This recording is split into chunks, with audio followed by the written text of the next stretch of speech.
एक महत्त्वाची बातमी आहे। माथेरान फिरण्यासाठी आलेल्या पर्यटकांच्या वाहनाचा घाटात अपघात झालाय। गुजरात राज्याची पासिंग असलेली ही कार असून यात 4 प्रवासी पर्यटक होते।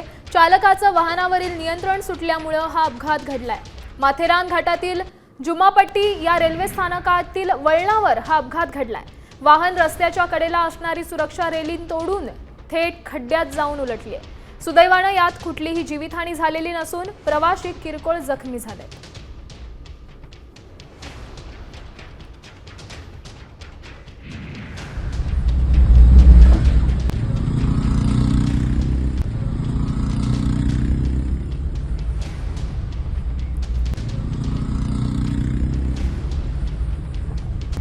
आता isakal.com आहे देशातील नंबर 1 ची मराठी न्यूज वेबसाईट। प्रत्येक अपडेटसाठी isakal.com ला नक्की भेट द्या।